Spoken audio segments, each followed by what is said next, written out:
C'est l'équipe. Au sommaire de ce journal, commémoration ce jeudi 24 mars du 53e anniversaire de la mort de Joseph Kasavubu, le tout premier président de la RDC. Son héritage et sa mémoire ont longtemps été oubliés avec le premier grand pas vers sa consécration avec son élévation au rang de héros national par Félix Tshisekedi. Et l'enseignement supérieur et universitaire de plus en plus mis à mal, les professeurs ont de nouveau enclenché le mouvement de grève. Le délai convenu avec le gouvernement dépassé, le réseau des associations des professeurs a relancé la grève sèche. Et en sport, barrage du mondial Qatar 2022 en prélude du match de demain entre la RDC et le Maroc. Une forte mobilisation est observée du côté congolais. Les derniers réglages sont faits ce jour par le sélectionneur Raoul Hector Cooper.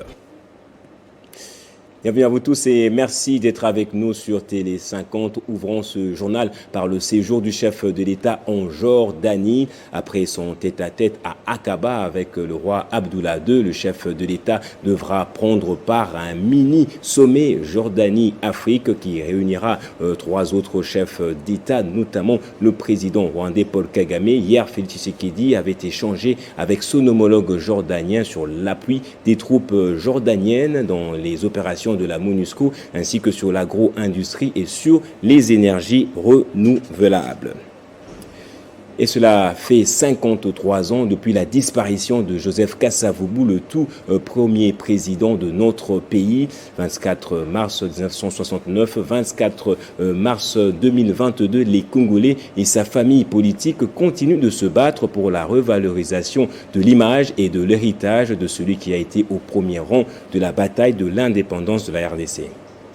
Il est le président gentil, un peu timide. Dans la mémoire collective, l'on garde de lui l'image d'un bon gouvernant qui retournait à la caisse de l'État les reliquats de ses frais de voyage. Grand intellectuel congolais ayant fréquenté les séminaires catholiques toute sa vie, Joseph Kasavubu s'est révélé au monde en tant que dirigeant de l'association d'abord culturelle, puis politique, l'Abaco, association des Bas-Congo, peuple qui constituait plus de 60% de la population qui habitait la ville des Léopoldville dans les années 50.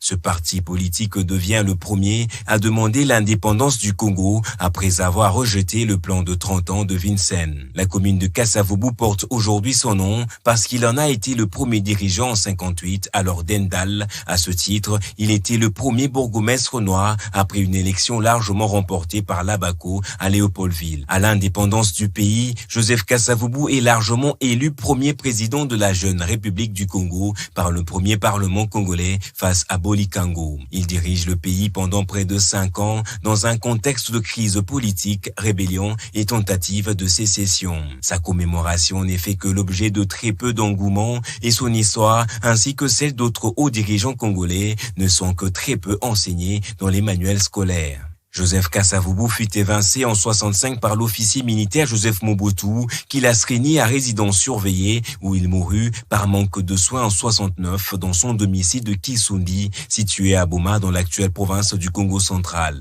Il y a 2 ans, Félix Tshisekedi l'élevait au rang de héros national alors que la ministre de la Culture Catherine Katungu a formulé, elle, le projet d'amener au musée national sa première voiture abandonnée. Et dans l'actualité également, élection des gouverneurs, c'est ce jeudi que se clôture justement la période du dépôt des candidatures. Les bureaux de réception et traitement des candidatures de la CENI ferment leurs portes ce jeudi à 16h30, annonce faite par le rapporteur de la centrale électorale, Nseya Mwela Patricia. Et puis, parlons du lancement officiel de la réhabilitation de la route Cassini-Béni. C'est hier que les engins de l'entreprise Sinotruck, l'entreprise qui exécute les travaux, sont arrivés sur place. La sécurité dans ce tronçon qui relie Béni-Cassini jusqu'à Bunagana sera assurée par le couple armé FARDC et UPDF, signale le commandant Task Force FARDC, le général-major Bobele. L'entrée officielle des engins et autres matériels de construction de la route Cassini-Béni jusqu'à Bunagana. La cérémonie s'est déroulée à la frontière de Kasindi, au pont Lubiria, en présence du général-major Camille Bombele et du général Kayanja Mwanga, respectivement coordonnateur et coordonnateur adjoint des opérations conjointes FARDC-UPDF. Après la coupure du ruban symbolique, les engins ont été autorisés d'entrer sur les sols congolais. Une satisfaction pour le coordonnateur des opérations qui tient à assurer la sécurité sur cette route pendant toute la durée des travaux. Je tiens encore à signaler que pour ce travail-là, donc les troupes de FARDC et les troupes de l'UPDF sont encore together ensemble pour la protection de ces travaux-là que nous devons dire au manager.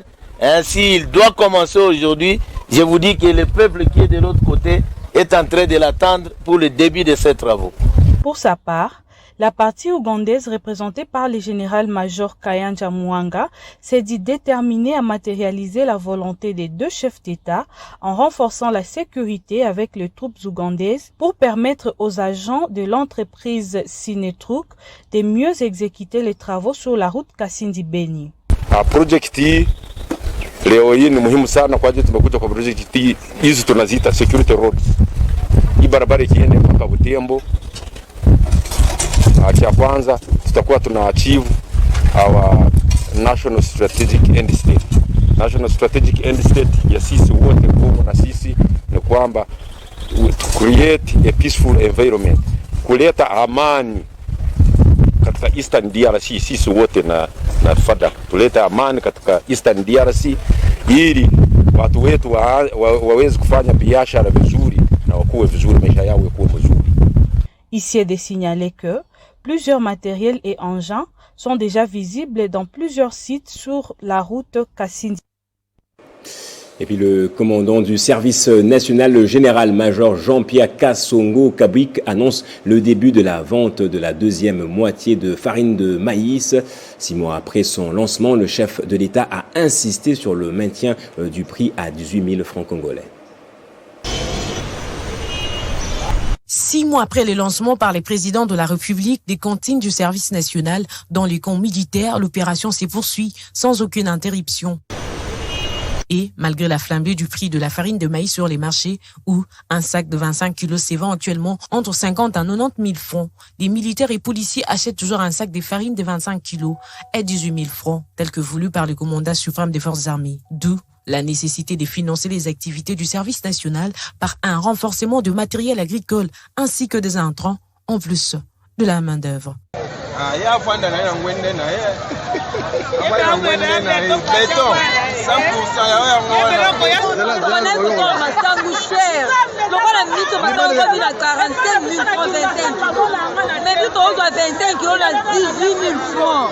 Donc papa, merci na biso et parvenir à liboso na yo. Na papa général le service national nzamba bakitela papa. Ma effort de la sous makati. En tout cas, tosepeli makasi awa na kati ya county belemo ya garde républicaine. Topesi elongonja makasi po tokombi kozwa fufu wana chaque mois na 18 000 francs congolais. En tout cas, nzamba pambola ye. Soko si fufu wana mama na yo siyo eleki masangu. Soko elali otiango na mambolongo na mwa pondo mai mai. Olio bimi pena béton. C'est donc sur instruction de Félix Tshisekedi que le commandant du service national, le général-major Jean-Pierre Kassongo Kabwik, annonce la deuxième moitié de cette année. Ces cantines militaires seront approvisionnées d'autres produits de première nécessité, comme les poissons chinchard et le poulet. Et puis l'enseignement supérieur et universitaire en RDC est de nouveau menacé. Le RAPUCO a une nouvelle fois déclenché la grève sèche générale alors qu'une entente semble avoir été trouvée avec le gouvernement en début de ce mois. Pour les professeurs, le banc gouvernemental est de mauvaise foi. Il lui reproche notamment de n'avoir pas convoqué les travaux de la commission paritaire après la signature du protocole de 2 mars.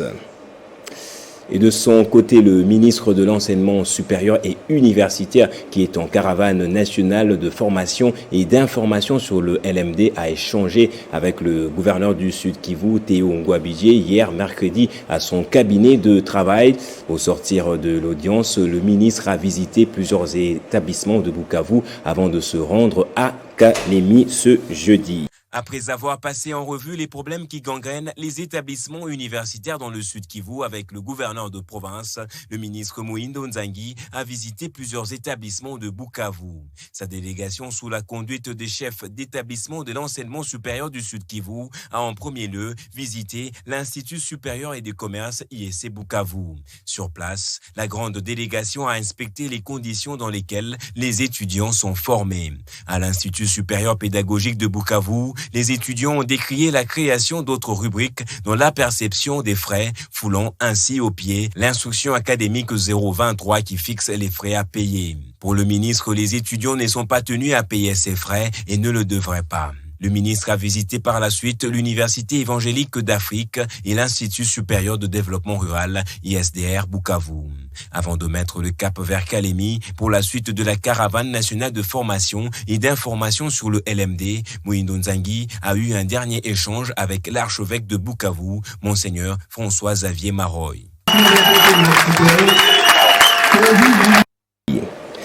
Et on passe en sport à présent. Ce jeudi que les Léopards de la RDC vont effectuer les derniers réglages avant d'aller à l'assaut du Maroc demain jeudi en match comptant pour les barrages de la Coupe du Monde Qatar 2022. Mais chaque Elia rejoint la tanière ce soir et ce, après l'implication personnelle du chef de l'État Félix Antoine Tshisekedi. Tous les ingrédients sont donc réunis pour permettre à la RDC de battre le Maroc demain. La vente des billets a donc commencé depuis ce matin. En conférence de presse d'avant-match, Raoul Hector Cooper a rassuré les Congolais d'une belle prestation de ses poulains. Vous l'écouterez dans la grande édition de 19h. Et le chef de l'État et l'ensemble de son gouvernement tiennent au-delà d'une victoire ce vendredi sur le Maroc à la qualification de la RDC à la phase finale de la Coupe du Monde 48 ans après. Ce mercredi, le Premier ministre Sama Lukonde a transmis le message d'encouragement du premier sportif congolais aux Léopards avec lesquels il a échangé au terme de leur deuxième séance d'entraînement. On l'écoute. Le message que je suis venu apporter à nos vaillants Léopards, c'est d'abord un message d'encouragement de la part du président de la République, le premier sportif du pays, pour vraiment assurer que tout le pays derrière lui est avec eux pour cette victoire. C'est un moment historique et donc je voulais les assurer qu'ils ont bien sûr tout le soutien de toute la population congolaise et que nous, notre travail, c'est de les accompagner, de mettre en œuvre tout le nécessaire pour qu'ils puissent atteindre cette victoire. J'ai mentionné que nous mettions Dieu à contribution. Ça m'a fait plaisir de les voir prier et en entame d'entraînement et à la fin, parce que c'est avec Dieu que nous vaincrons. Et j'ai surtout tenu à leur rappeler que nous sommes à l'aube d'un moment historique. 48 ans après, nous croyons. Tout le peuple congolais croit que c'est possible qu'on fasse la différence.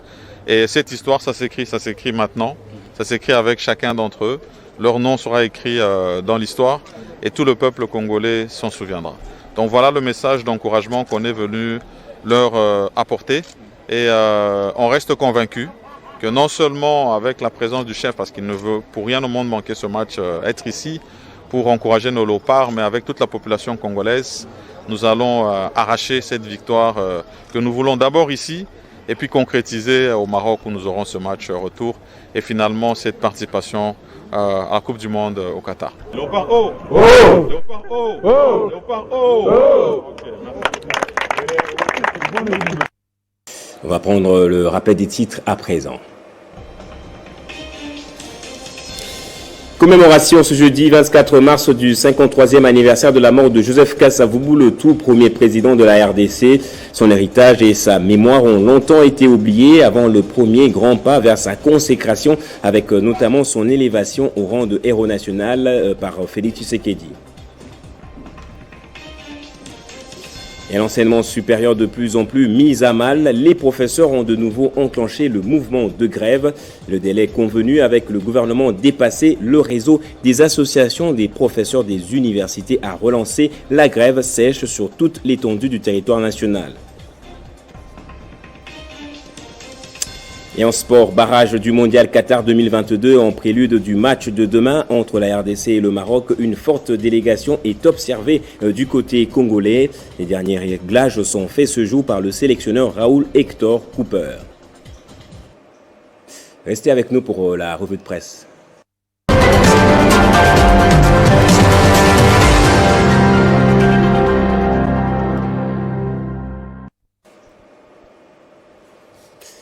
Et c'est avec Bédrine Kenge que nous allons lire le journal. Bonjour et bienvenue à toi, Bédrine. Merci Gaëtan et bonjour Gaëtan. À la une de votre revue de presse, une frange de l'Union Sacrée tente de sauver l'un des leurs, Jean-Marie Kalumba, qui se trouve déjà sur une sellette. Oui, Gaëtan reproché d'incompétent face à la flambée des prix de biens de première nécessité et les dossiers liés à l'exportation de tonnes de chinchards en provenance de la Namibie par un groupe de députés nationaux, membres également de l'Union Sacrée, qui ont d'ailleurs déposé une motion de défiance au bureau de l'Assemblée nationale contre le ministre de l'économie. Nous renseigne okapinews.net. Le gros titre.net pour sa part tacle le ministre Jean-Marie Kalumba en mentionnant RDC transformé en vendeur de chinchards. Le ministre de l'économie nationale, Jean-Marie Kalumba, poussé vers la porte par les députés nationaux. Ce média en ligne poursuit que pour éviter sa destitution par la Chambre basse du Parlement, les députés nationaux de l'Union pour la nation congolaise, initiateur de cette motion a demandé à ce membre du gouvernement, Samalou Kondé, de sortir par la grande porte, celle de la démission. Et en défensive des intérêts de la vision du chef de l'État, Félix Tshisekedi, le communicateur de l'Union Sacrée ont réagi d'après la prospérité et un appel à la vigilance pour essayer tant soit peu de bloquer à tout prix cette motion qui renferme plusieurs signatures des élus nationaux ainsi que beaucoup de griefs, étant donné que cette initiative de Crispin Mbindoulé pourrait déstabiliser cette famille politique. Et cet appel semble tomber aux oreilles des sourds ou bien ce n'est qu'une annonce mascarade. Ici, nous faisons allusion à la chambre basse du Parlement, à la chambre haute plutôt du Parlement, où des ministres sont attendus pour le contrôle parlementaire. Révèle cette fois-ci Forum de Zas, le vice-premier ministre de l'Intérieur et bien d'autres membres du gouvernement Samalou Kondé sont concernés à cette opération. Les quotidiens ajoutent également qu'ils doivent se préparer bien, en tout cas, car les auditions au Sénat sont traditionnellement de très haute facture en raison de l'expertise et de l'expérience que l'on trouve dans les travées de l'hémicycle des sages. Et à la une aussi des journaux, enseignement supérieur et universitaire, les professeurs des universités et instituts supérieurs encore en grève. Oui, parmi le ministre a passé au contrôle parlementaire comme annoncé dans le premier sujet. Les professeurs des universités estiment que le ministre de l'enseignement supérieur et universitaire devait également faire partie, car après des promesses non tenues par le gouvernement, notamment par le ministre de l'ESU, Moïndo Nzongi, concernant les débuts des travaux en commission paritaire gouvernementale et le réseau des associations de professeurs des universités et instituts supérieurs du Congo prévu le 7 mars dernier, l'amélioration des conditions de vie. Les professeurs ont relancé leur grève sèche et générale aujourd'hui. Nous signale Politico.cd, ces bancs syndicales académiques Rapuco accusent donc le gouvernement de mauvaise foi dans la finalisation des discussions entamées en vue de résoudre la crise des professeurs, assistants et chefs de travaux d'universités et instituts supérieurs. Peut-on lire dans ces sites d'information générale, selon le Rapuco, l'opération Touche dans la rue ne sera suspendue qu'après l'issue heureuse. Ils ont noté des travaux de la commission paritaire annoncés cette fois-ci ce vendredi 25 mars par les cabinets du ministre Moïndo. Nous rappelle c'est sur 7.cd. Et Mediacongo.net nous indique dans ses colonnes intérieures que le début de ces travaux censés statuer sur les modalités d'application du protocole d'accord signé entre le banc gouvernemental et les professeurs le 14 février dernier et entre le gouvernement et les cadres scientifiques et les personnels administratifs le 3 février de l'année en cours ont été repoussés à maintes reprises, dénote la mauvaise foi du gouvernement, à en croire le professeur. Et promotion de l'entrepreneuriat des jeunes, un des sites d'information s'est intéressé à ce sujet. Oui Gaëtan, certains jeunes ont réussi grâce à l'entrepreneuriat dans divers domaines et au cours du concours national de Kin Startup Academy qui se tient dans la capitale, qui vise à stimuler les étudiants à la vie entrepreneuriale, nous informe le Grand Journal.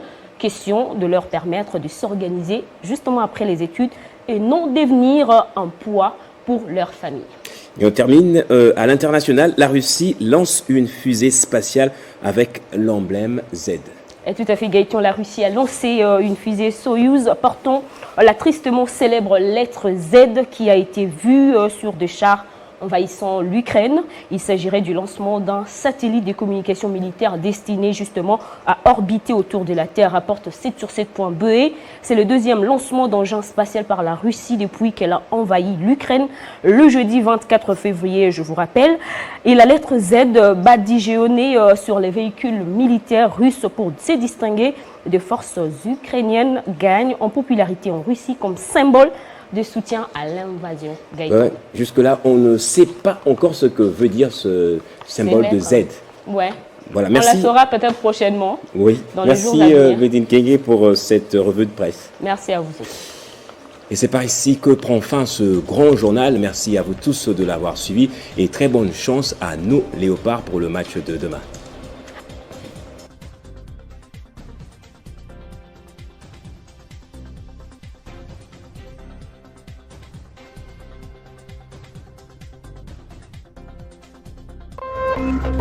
Téléchargez les infos Télé 50 sur www.télé50.cd.